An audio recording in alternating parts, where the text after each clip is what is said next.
Welcome back, everyone, to another exciting episode of We Heart Therapy. I'm your host, Anabelle Bugatti, and you're watching your Guide to Therapy and Coaching series. Today, we're talking about a very special topic, which is sexuality.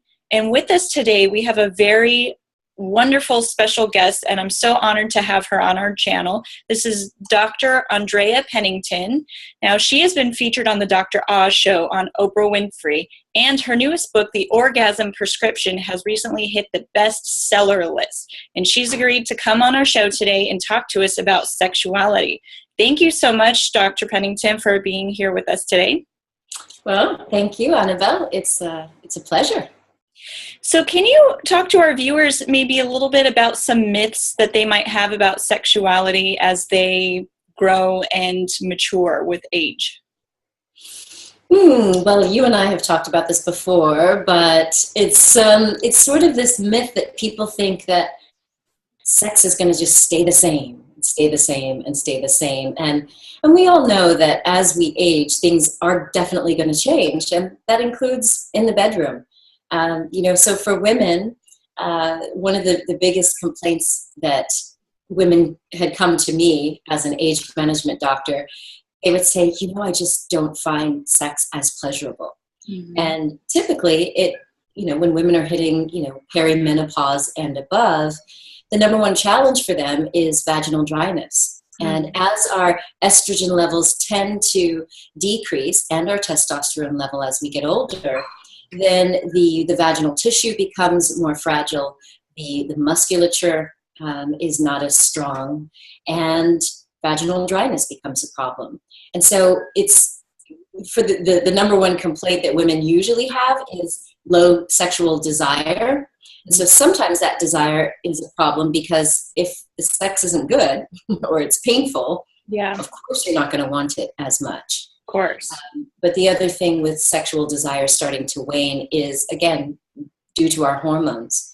And so it's really, really normal and natural for some women, not all, because there are some women who just still have that libido kicking, but it's totally normal for you to notice a slight drop in your libido as you age.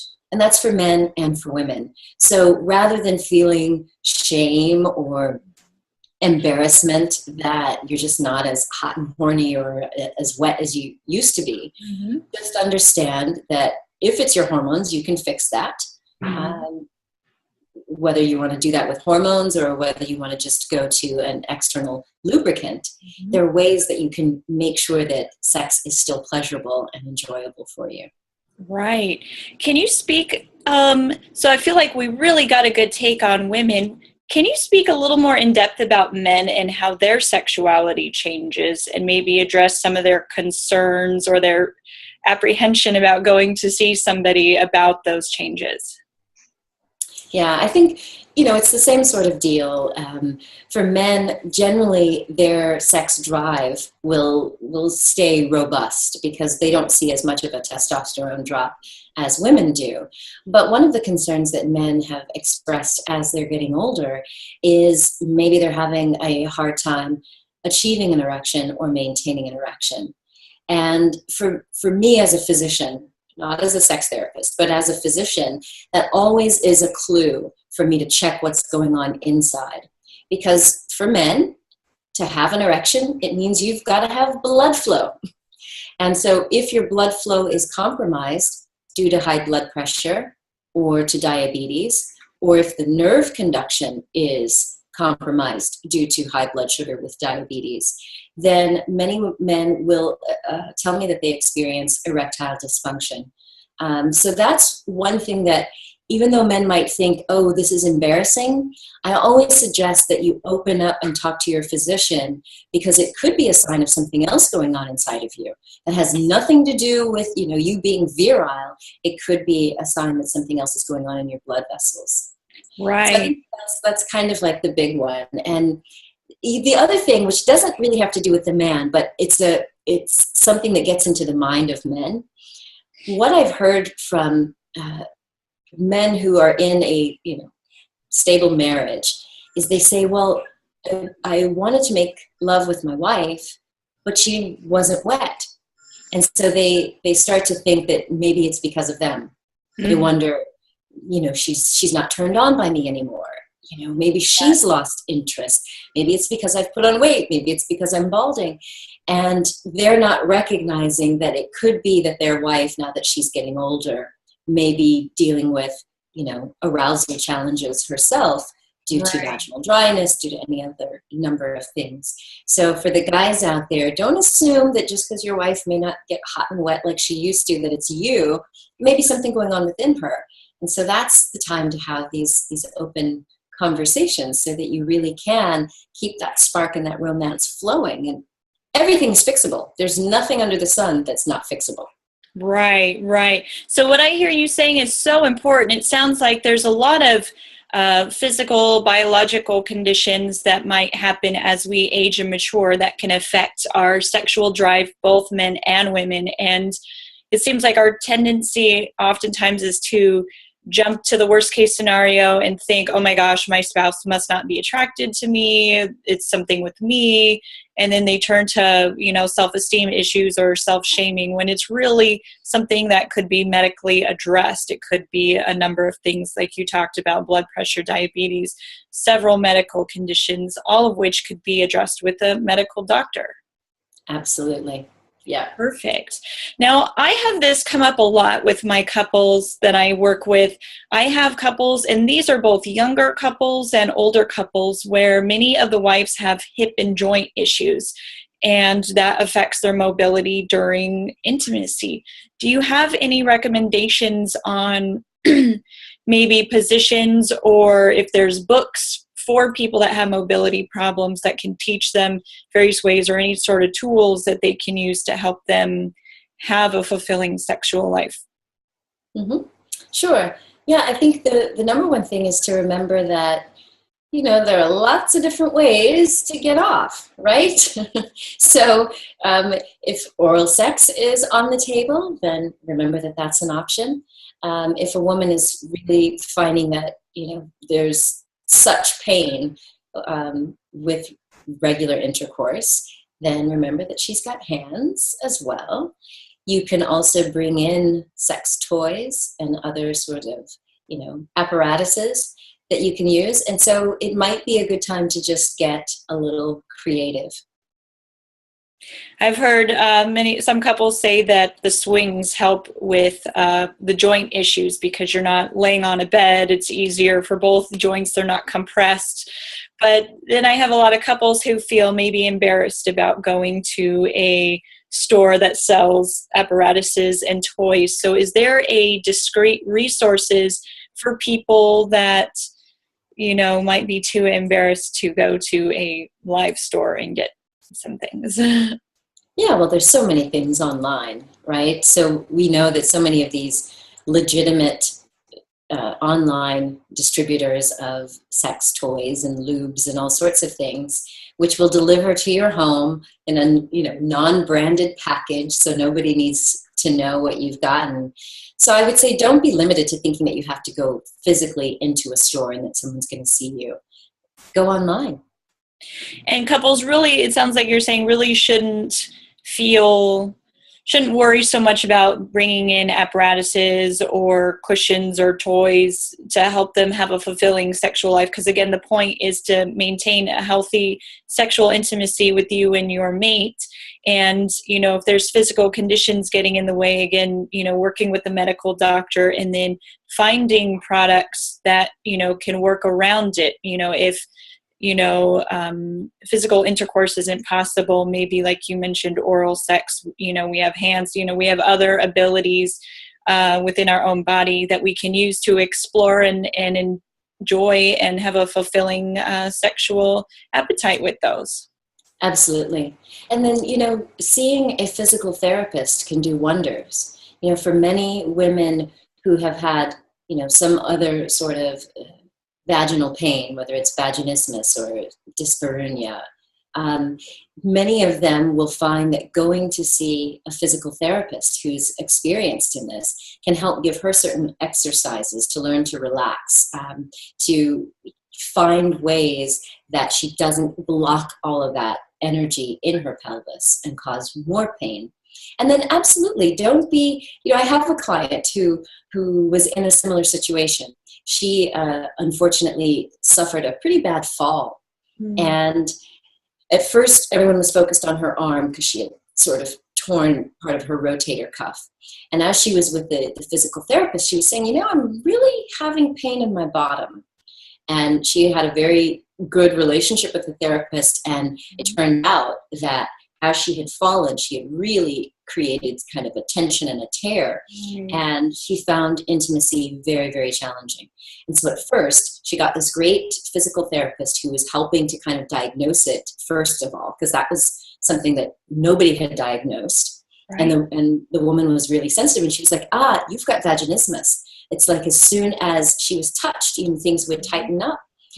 So through the course of the physical therapy sessions, eventually the therapist said, we've been using some of these dilators here in the office. Of course, it's very clinical, but you can do this at home. And at first she was like, no, that would require me to, and eventually she kind of brought it to her husband and said, this is what I need. And so they went together and they bought, their first toy. And she was like, but I don't think of it as a toy. I think of it as therapy. And I said, that's okay. Because whatever you need to do to get your mind comfortable so that you can relax and find pleasure again, then it's going to empower you in your intimate relationship. And so I tell that story to say, be open to take those little baby steps and take it together. And it can eventually be quite fun. And it can open up a whole new arena for play for a couple. I really like how you said that going to a physical therapist can really help and that they are knowledgeable in these areas, because I don't think most folks, when they think of a physical therapist, they don't think of how they might help them, their sex life. So how might they find a physical therapist who would be well-versed in sexual issues? I would generally ask you to talk to your gynecologist, because every gynecologist in now all 50 states and even over here in Europe, when you tell them, vaginal pain or pain with intercourse, they always have someone to refer you to, someone who's been trained in these modalities. It's not your sports physical therapist. It's a specific type of physical therapist, but they're everywhere. And they're generally have a really full practice because the OBGYNs know to refer them to patients. So that's where I would tell women to start, is go to your GYN and ask, or just give them a call and ask. Excellent. Now, you mentioned some really important terms that maybe some of our viewers aren't quite as familiar with. Would you mind sharing with our viewers exactly what vaginismus and dyspareunia are for those who may not know? Sure.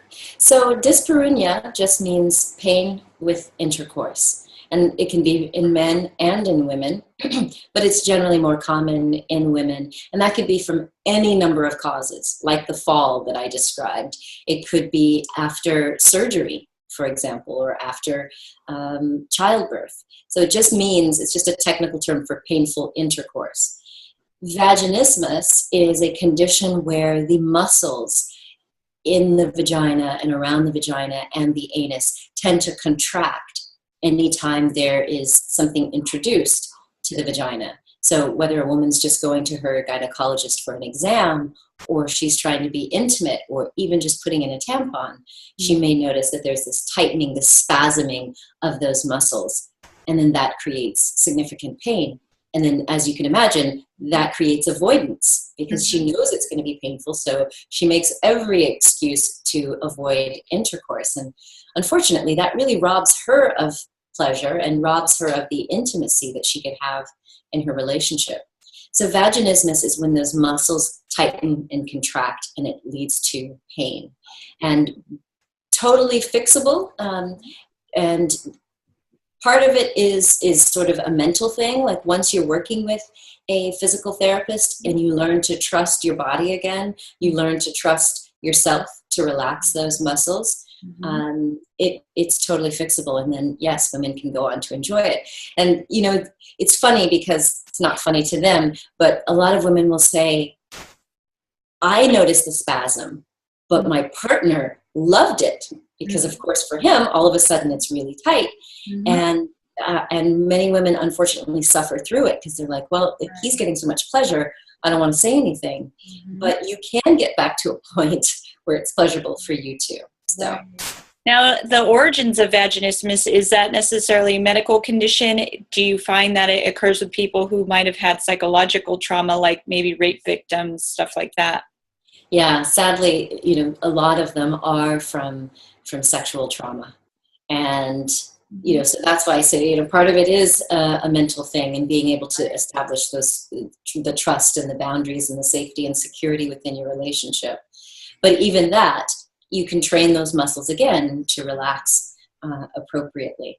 Right. So it sounds like if you were somebody who had a sexual trauma and you do suffer from vaginismus or dyspareunia, that not only working with a good OBGYN gynecologist, medical doctor, and additionally, it sounds like seeing a good therapist to help work on the psychological aspect can also help you learn to trust and relax, because a lot of sexuality is us being vulnerable, and only when we're vulnerable, you have to have that trust to be vulnerable to open up in this very intimate way.